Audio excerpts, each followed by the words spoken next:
Исәнмесез, эфирда яңалыклар чыгарылышы, студияда Руслан Харисов. Алга таба кайбер темалар турында. Сак булугыз, кытыру авыруы, үзеңне һәм хайваннарны куркыныч җирдән ничек сакларга? Үзегез килегез, поликлиникаларның берсе чаллы кызын караудан баш тартты. Узган тәүлектә Татарстанда яшәүче 47 кешедә COVID-19 диагнозы расланды. Чаллыда коронавирусның тагын бер яңа очрагы теркәлде. Бу соңгы тәүлек эчендәге мәгълүматларны Республика оператив штабы хәбәр итте. Шулай итеп, 28 октябрьгә Татарстан буенча коронавирус белән авыруның барлыгы 8282 очрагы теркәлде. Аларның 7258-е терелгән, 162-се узган тәүлектә.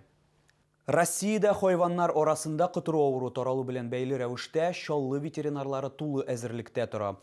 Ел башыннан Татарстанда эт, мәче, төлке, янутлы этләр, кирпе һәм тычканнар арасында 29 кытыру очрагы теркәлгән. Чаллыда бәхеткә мондый очраклар күзәтелми. Ел башыннан шәһәрдә 5000-нән артык хайван вакциналаштырылган. Үзеңне һәм хайваннарны куркыныч җирдән ничек саклау турында алдагы материалда. А у нас здесь лиса гуляет, прямо по нашей улице. Төлке тиен кирпеләр кытыру вирусының төп таратучылары булып тора. Зарарланган хайваннар кешеләргә хәтта шәһәр тирәсендә дә очрарга мөмкин. Беренче карашка алар сәламәт, тыныч тоелса да, аларга кул сузарга ярамый дип кисәтә ветеринарлар. Чөнки аларның үз-үзләрен мондый тотышы кыргый хайваннар өчен хас күренеш түгел. Кытыру чире бик куркыныч чиру. Кытыру чирендә безнең әле лечение давало табылмаган. Кытыру чирдән бик күп кеше үле. Шуңа күрә инде, әгәр дә этме, мәчеме, хуҗасынмы, күрше тирәдә кем эшләгән икән, аларга инде мөрәҗәгать итәргә кирәк больницага, прививка ясатырга. Безгә инде алып килергә шул этне. Бүген ветеринария хезмәте белгечләре күчмә вакцинацияләү оештыра. Кытыру авыруына каршы прививкаларны мобиль төркемнәр ноябрь ахырына кадәр үткәрәчәкләр.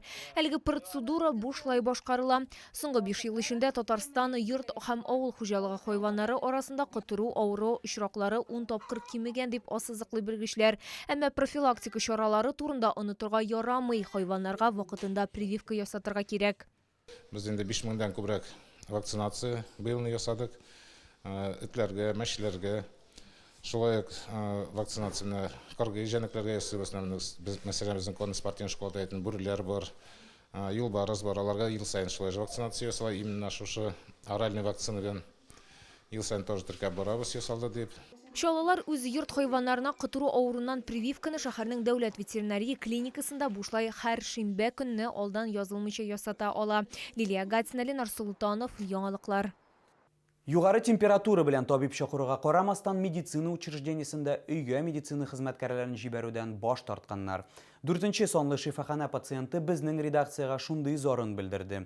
Чаллылы инде атнадан артык больничныйда, әмма яхшы якка үзгәрешләр сизми. Хатын-кыз өйгә табиб чакырырга була, ләкин медицина хезмәткәрләре өйгә килүдән баш тарта. Температура булган очракта да шифаханәгә үзең килергә тиеш дип белдерә алар.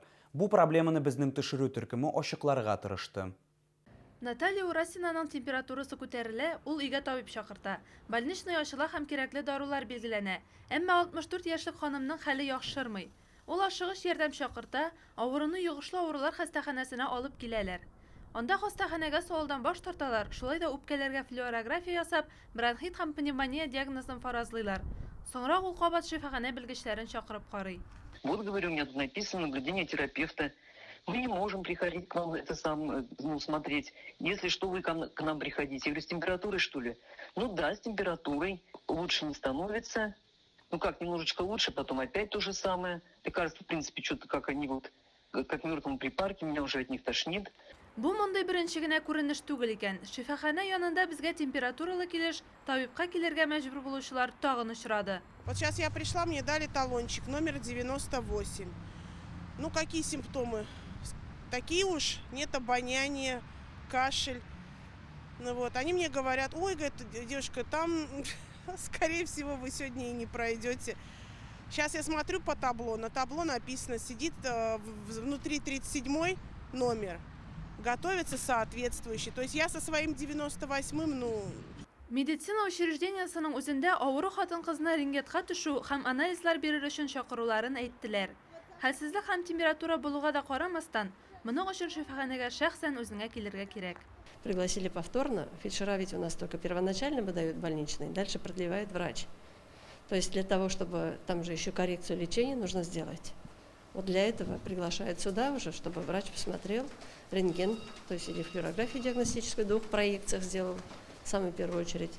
Вот если нужно анализы. Татарстан президенты медицина ярдәме күрсәтүдә игътибарлырак эшләү кирәклеген белдерде. Рөстәм Миңнеханов искәрткәнчә, һәр киеренке, әмма ул контрольдә тотыла. Ул шулай ук дарулар, медицина персоналарын саклык чаралары белән тәэмин итүне, волонтерлар тарафыннан 65 яшьтән өлкәнрәкләргә, хроник авырулы булганнарга ярдәм итәргә кирәклекне искәртеп үтте. Инзилә Халиуллина, Валерия Новожилова, Сергей Вильданов, Яңалыклар. Әгәр сезне берәр проблема борчыса яки шатлыклы хәбәр җиткерәсегез килсә, безнең редакциянең кайнар элемтә телефонына шалтыратыгыз. 51-31-31 номеры тәүлек буена эшли. Кызыксынган яки борчыган сорауларыгызны WhatsApp хезмәтенә дә юллый аласыз. Фото сурәтләрегезне һәм видеоларыгызны 8-939-311-31-31 телефоны буенча көтеп калабыз. Безнең хәбәрчеләребез сезнең белән элемтәгә кереп, проблемагызны хәл итәргә булышыр. Кирәкле җитәкчеләр белән күзгә-күз очрашырга ярдәм итәр. Бәлки нәкъ менә киләсе чыгарылышта сезнең мәсьәлә хәл ителер.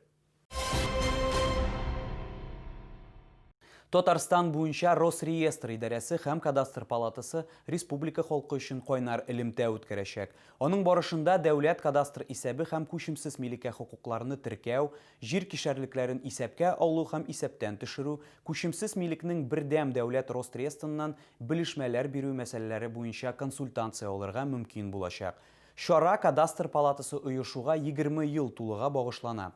Бу хакта Росреестрның Татарстан Республика идарәсе матбугат хезмәте хәбәр итә. Экспертлар әлеге процедуралар өчен нинди документлар кирәклеге, җир кишәрлегеннән рөхсәт ителгән файдалану төрен ничек үзгәртү, шулай ук аны законсыз килешүләрдән ничек саклау турында сөйләячәк. Моннан тыш, торак һәм бакча йортларын рәсмиләштерү, күчемсез милекне сатып алу нечкәлекләре буенча фикер алышу планлаштырыла. Кайнар элемтә 29 октябрьдә сәгать 10-12 сәгатькә кадәр эшләячәк. Телефон 8-743-255-25-71. Россиянең төрле төбәкләреннән һәм чит илләрдән товарлар, чаллыларның һәм шәһәр кунакларының өй һәм гаилә өчен кирәк булган барлык әйберләрне бер урында сатып алу мөмкинлеге бар. Чаллыда бөтен Россия ярминкәсе ачылды. 32-нче комплекс янындагы Мегастрой гипермаркеты янәшәсендә урнаштырылган павильонда тәмле ассортимент белән танышырга һәм үзенчәлекле товарлар сатып алырга мөмкин.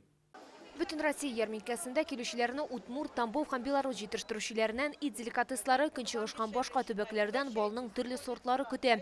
Ярминкәдә төрлечә әзерләнгән балык тәкъдим ителә. Биргә килүчеләрнең хуш исле тәмләткечләр, Израиль җәймәләре, кулдан эшләнгән мармелад, киптерелгән җиләк, җимеш һәм чикләвек, төрле сыек майлар сатып алу мөмкинлеге бар. Ярмарка хорошая, нравится тем, что большой ассортимент продуктов, особенно мясных, предоставлен, рыбных, высокого качества. Такого просто в магазине не купишь, поэтому, в принципе, за это пришел. Ярминкәдә сатып алучылар кием, салым һәм үй өчен товарлар таба алачак. Германиядән пәлтә һәм курткалар, Киров текстиле, бизәнү әйберләре, сумкалар, минераль косметика тәкъдим ителә. Приятная ярмарка, весело, очень красиво, много товаров. Ярминкәгә килгәндә битлектән булу мөһим, антисептиклардан файдалану мөмкинлеге булдырыла. Ярминкә 1 ноябрьгә кадәр 32-нче комплекста Мегастрой гипермаркеты янында эшләячәк.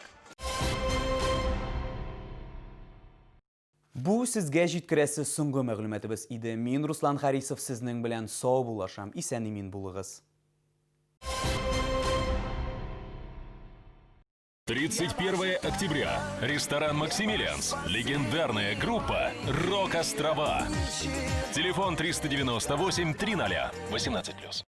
Медицинский центр Ликон Плюс. Все виды медицинских услуг. 35 врачей-специалистов. Собственная лаборатория. Физио и процедурные кабинеты. Рентген, КТ, УЗИ. Звоните 47 58 48.